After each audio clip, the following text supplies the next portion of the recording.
இளைஞர் நலன் மற்றும் விளையாட்டு மேம்பாடு. சமூக தீமைகளுக்கு எதிராக நமது வலுவான ஷீல்டாக ஒரு துடிப்பான விளையாட்டு பண்பாடு திகழ்கிறது.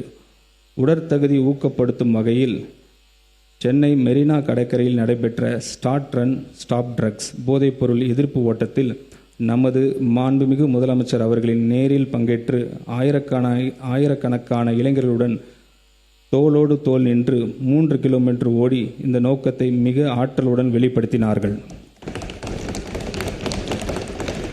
ஸ்போர்ட்ஸை எடு, ட்ரக்ஸை விடு என்ற செய்தியை முன்வைத்து தவறான போதை பழக்கத்துக்கு பதிலாக விளையாட்டு ஒழுக்கத்தையும் சமூக பொறுப்பையும் இளைஞர்களிடையே விதிக்கும் விதமாக ஒரு ஒருங்கிணைந்த இளைஞர் மேம்பாட்டு திட்டத்தை இந்த அரசு தொடங்கும். NCC, NSS போன்ற முக்கிய இளைஞர் அமைப்புகளை மருத்துவம், காவல் மற்றும் சமூக நலன் துறைகளுடன் ஒருங்கிணைத்து இளைஞரின் ஆற்றல் விளையாட்டு, சமூக சேவை மற்றும் நல்வாழ்வு போன்ற ஆக்கப்பூர்வ செயல்பாடுகளில் திசையில் நமது அரசு அவர்களை வழிநடத்தி கொண்டு செல்லும்.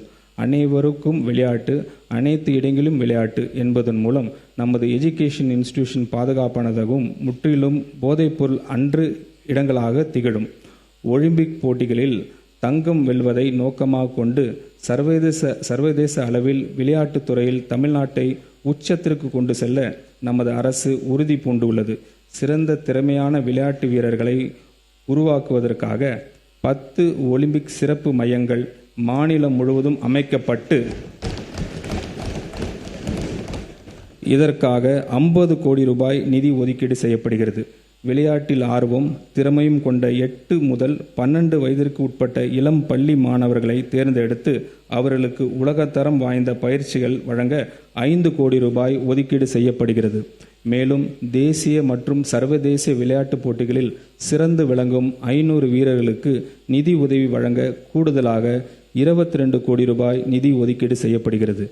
தமிழரின் பாரம்பரிய விளையாட்டுகளான உலக அளவிற்கு கொண்டு செல்லும் தமிழ்நாட்டு கிராமிய விளையாட்டுப் போட்டிகள் நடத்த 42 கோடி ரூபாய், தமிழ்நாடு உடற்கல்வி மற்றும் விளையாட்டு பல்கலைக்கழகத்தின் உட்கட்டமைப்புகளை மேம்படுத்த 2 கோடி ரூபாய் நிதி ஒதுக்கீடு செய்யப்படுகிறது.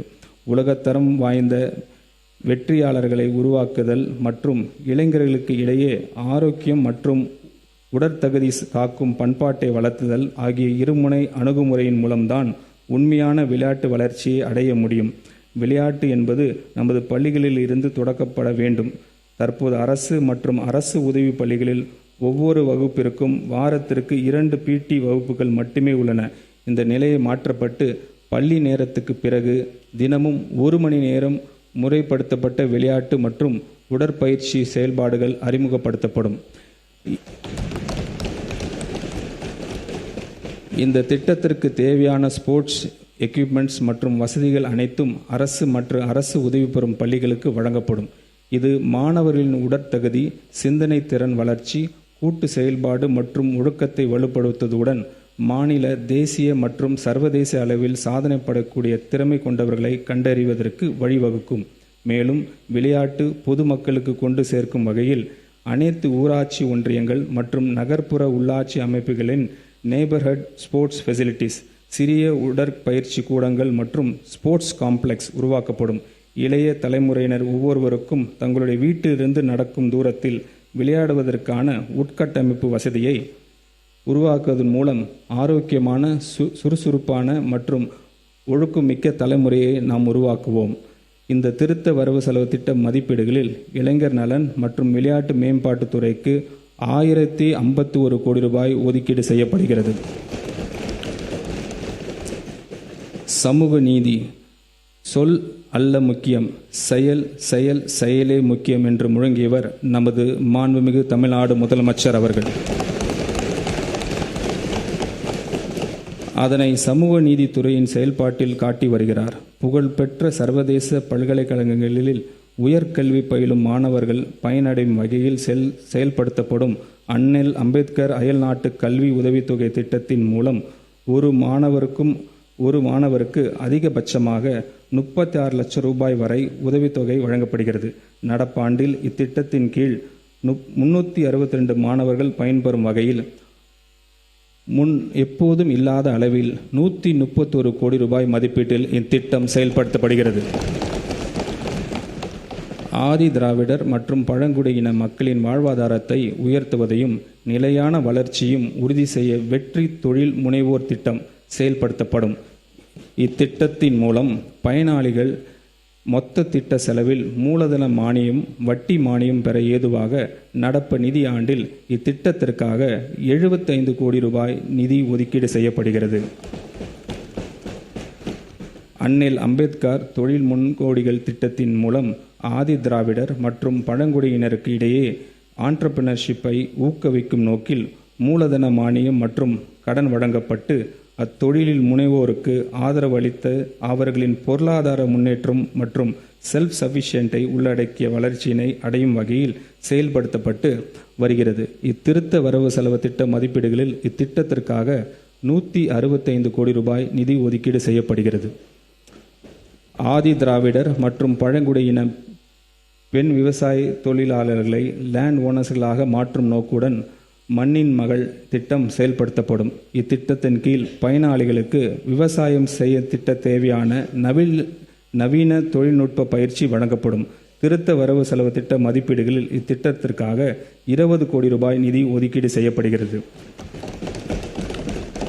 நகர்ப்புற மற்றும் கிராமப்புறங்களில் அமைந்துள்ள ஆதி திராவிடர் குடியிருப்புகளில் அவர்களின் முழுமையான சமூக பொருளாதார வளர்ச்சி அடைய வேண்டும் என நோக்கத்தில் அயோத்திதாச பண்டிதர் வாழ்விட மேம்பாட்டு திட்டம் செயல்படுத்தப்படும். ஆதி திராவிடர் குடியிருப்புகளில் அடிப்படை உட்கட்டமைப்புகளை விரிவாக மேம்படுத்துவதிலும் மக்களின் வாழ்க்கை தரத்தை உயர்த்துவதிலும் இத்திட்டம் முழுமையாக கவனம் செலுத்தும்.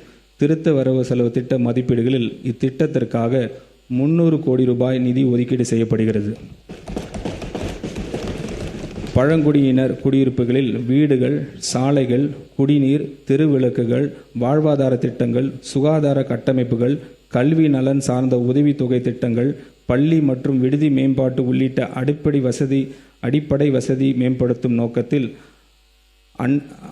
ஆன்றோர் மேம்பாட்டு திட்டம் செயல்படுத்தப்படும். இத்திட்டத்தின் கீழ் நடப்பு நிதி ஆண்டில் 250 கோடி ரூபாய் ஒதுக்கீட்டில் பழங்குடியினர் குடியிருப்புகளில் உட்கட்டமைப்பு வசதிகள் மேம்படுத்தப்படும். ஆதி திராவிடர்களுக்கான சிறப்பு கூறுகள் திட்டத்தின் கீழ் 25,225 கோடி ரூபாய், பழங்குடியினருக்கு துணை திட்டத்தின் கீழ் 2,079 கோடி ரூபாய் ஒதுக்கீடு செய்யப்படுகிறது. இத்திருத்த வரவு செலவு திட்ட மதிப்பீடுகளில் சமூக நீதித்துறைக்கு 3,937 கோடி ரூபாய் ஒதுக்கீடு செய்யப்படுகிறது. பிற்படுத்தப்பட்டோர், மிகவும் பிற்படுத்தப்பட்டோர் மற்றும் சீர்மரப்பினர் நலன். தந்தை பெரியாரை கொள்கை தலைவராக ஏற்றவர் நமது மாண்புமிகு முதலமைச்சர் அவர்கள். சமூக நீதி என்று சொல்லி ஏமாற்றுவர் அல்ல நம் தலைவர். சமூக நீதியை உணர்வுபூர்வமான ஏற்றவர். அதனால்தான் அவரின் தலைமையிலான நமது அரசு தமிழ்நாட்டில் சமூக நீதியை காப்பதில் உறுதியுடன் உள்ளது. தமிழ்நாட்டின் 69% இடஒதுக்கீடை பாதுகாப்பதற்கான அனைத்து முயற்சிகளையும் இந்த அரசு மேற்கொண்டு வருகிறது. பிற்படுத்தப்பட்டோர், மிகவும் பிற்படுத்தப்பட்டோர் மற்றும் சீர்மரப்பின மாணவர்கள் பள்ளிக் கல்வி மற்றும் உயர்கல்வி எந்தவித தடையும் இல்லாமல் தொடர்ந்திட 372 கோடி ரூபாய் பள்ளி படிப்பு மற்றும் பள்ளி மேற்படிப்பு கல்வித்தொகையாகவும் 77 கோடி ரூபாய் 7.5% இடஒதுக்கீட்டின் கீழ் மருத்துவம் மற்றும் பல் மருத்துவம் பயிலும் மாணவர்களின் கல்வி கட்டணத்திற்கு 13.41 கோடி ரூபாய் கல்வி டிராப் அவுட்ஸ் தவிர்க்கும் பொருட்டு மாணவிகளுக்கு வழங்கும் ஊக்கத்தொகையாகவும் திருத்த வரவு செலவு திட்ட மதிப்பீடுகளில் நிதி ஒதுக்கீடு செய்யப்படுகிறது.